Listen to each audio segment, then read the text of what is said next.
one that allows its prices to be significantly influenced by its competitors, can never be better than its competitors because it can't afford to be. If you're not charging as much or more than your competitors, how can you deliver the service that they're going to deliver?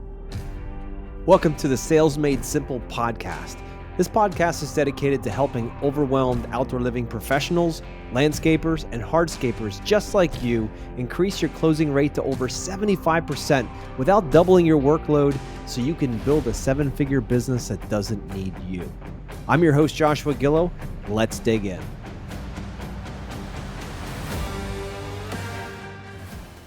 Hey everybody, welcome back. This week we have Gene Slade on here from the Black Belt Sales Podcast, and I've been listening to a lot of his content. This guy, he cuts through the bullshit and goes right into it. He gets right to the source of the problem when it comes to sales and communication. Specifically, his niche is in the HVAC world, but a lot of the fundamentals that he teaches, they spread across all different trades. So Gene, welcome to the show. Thanks, man. And if I could make a minor, not correction, but addition. About 50% of the people that we serve are in the HVAC world, and the rest end up filtering out through like plumbing, electrical, garage doors, pest control, roofing, stuff like that. So if you take a service truck to a customer's home, we actually help those companies. I love it, dude. And so I'm going to jump right into our question for today's. Cool. Our topic is. You talk a lot about this idea. What is the truth of why tradesmen and women don't make it home for dinner? That's kind of a sensitive subject because I was that guy for years and years and years that was running, 40, 50, 60, 70, 80, sometimes 90 hours a week. And really, I think that the core of that revolves around two things. Number one, you may be involved with a company that is more hourly or traditionally pay-based versus a company that has got a base rate and then has got incentives, right? And then the other reason would be that you just don't know how to communicate with clients in a way that gets them to want to escape the pain that you can see that they're in. And I think a lot of times that comes from salespeople.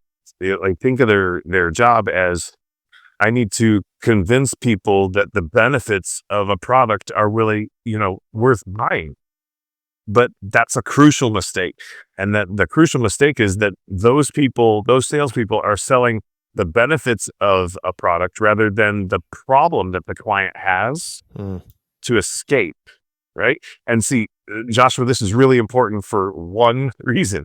And that is that people statistically will spend money 10 times faster to escape a problem than to experience something that gives them pleasure.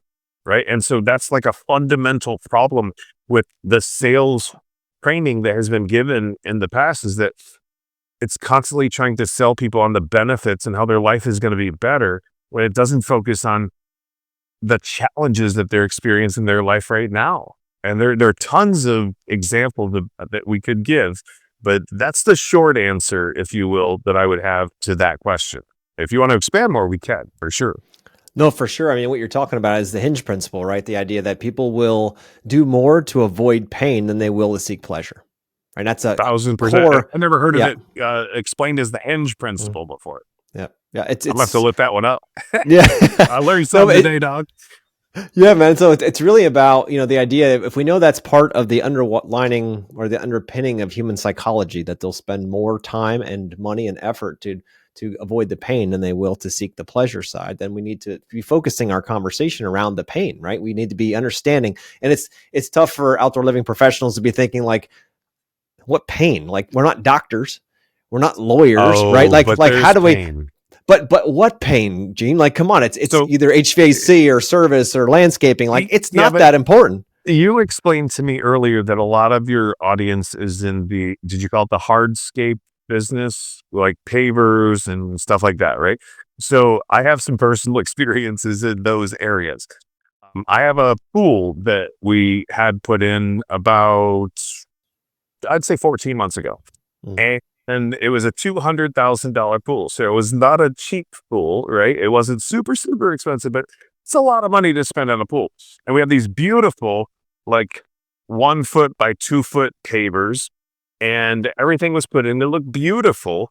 But unfortunately, as time went on, there was problem after problem after problem after problem.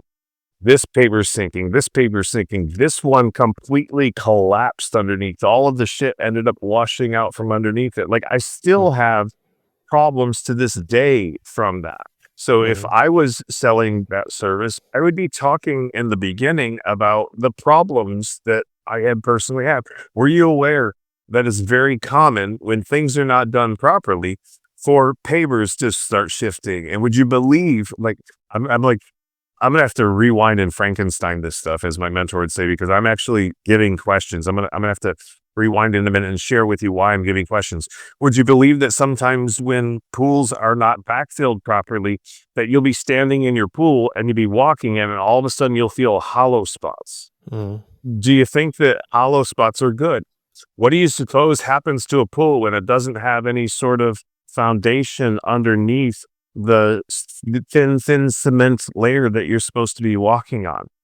Like, I'm starting to sell the problems that happen with these types of jobs so that I can increase the fear of a client making a cheap decision and going with the wrong contractor, and then having to have somebody like me come out and fix all of this stuff, Yep. right?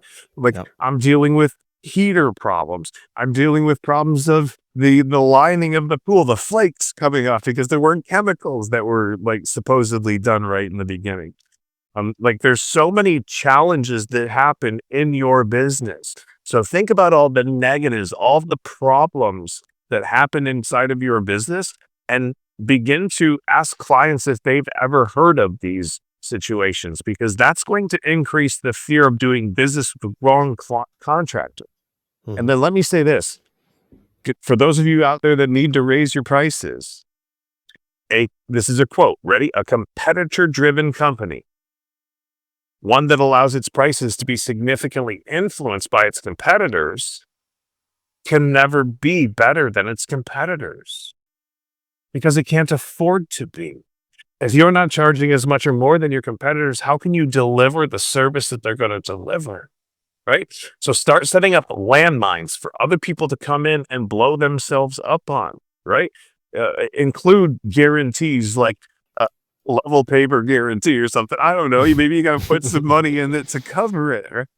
But Yeah. if you can eliminate that as a future expense and aggravation for me, that's worth more money.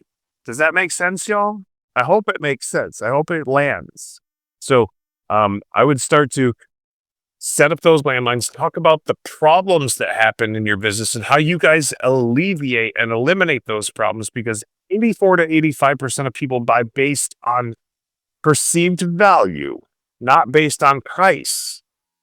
Only 14, 15% buy solely based on price. And some of those can be converted if you do the job right. Yeah. That's, man, love it. I love it, man. You're speaking right into the vein. And it's so important about adding that value, setting expectations, and over delivering. That's really what it is. And understanding what your customers need, want, and desire, what their problems are, and how to become the solution for that. You want to be the aspirin, not the vitamin, right? You want to be able to go in there and Yeah. fix things. Talk about the challenges that happen in your industry and how you guys have removed the risk for your clients when they run into those challenges, right? And paint the picture of what it looks like going elsewhere. And I'm telling you, that will move people to spend more money for your product so that you can provide a higher level of service. Absolutely. So let's full circle this, Gene. Now we're going back into tradesmen coming home for dinner. So why do you think that they're not coming home for dinner? Because they're not selling enough for the company. All right. So in the I come from the HVAC and plumbing worlds. And let's just use HVAC for instance. If I am a technician or a revenue generator for that company, and I only generate, let's say, $500,000 a year for that company, I'm going to have far less pull when it comes to my schedule and my life than somebody who generates $5 million for that company. If you work for one of my companies and you generate 5, 6, 7, $8 million a year, we don't treat people equally. We treat them fairly. Okay.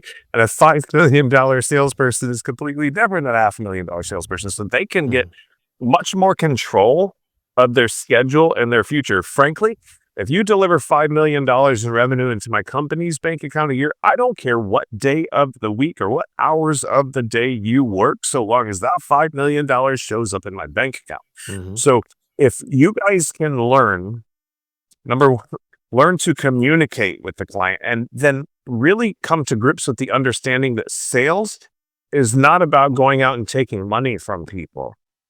Sales is about helping people to solve problems that they have and sometimes don't even know that they have. Some of you may have heard that you can have anything in life that you've ever wanted if you'll just help enough other people get what they want. That's the truth. And that's what salespeople do. They go out and solve problems, sometimes that people don't know they have. Sometimes people do know that they have them. They remove resistance. They remove risk from the situation. They make them feel good about buying from them.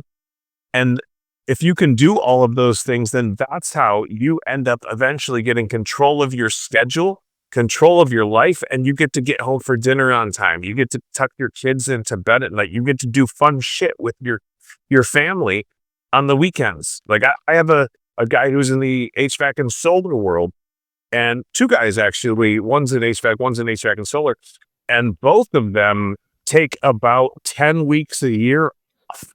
And it's usually the last 8 to 10 weeks.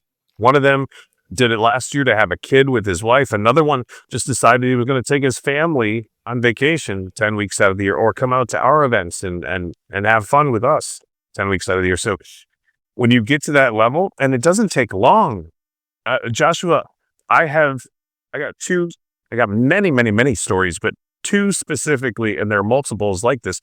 I got one guy who was homeless, living in his car with his wife and his baby, like his baby daughter.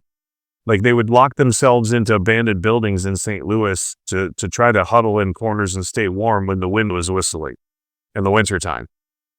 He makes $500,000+ a year now.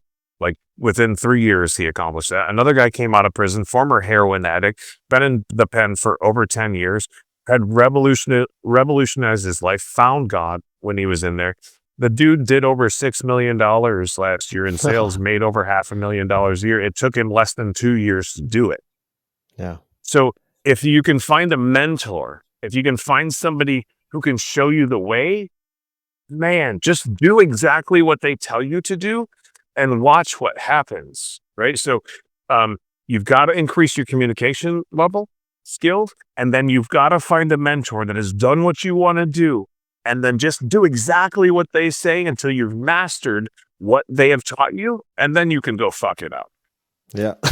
I love it, dude. Hey, both of us, both of us sit here on this podcast because we had mentors in our life and we listened to what they said. I mean, that's why I'm here.